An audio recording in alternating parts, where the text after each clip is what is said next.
呢本小說嘅故事呢，真係好精彩啊！你好鍾意睇小說喎，係咪夢想大個要做作家啊？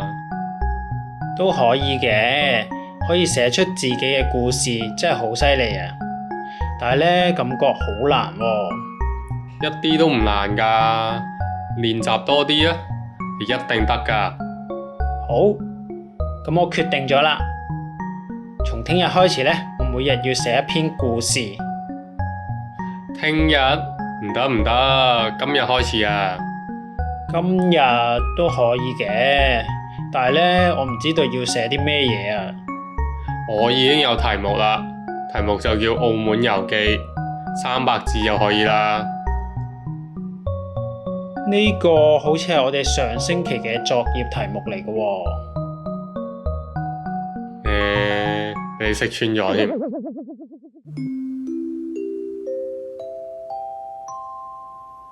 寫作嘅手語係咩呢？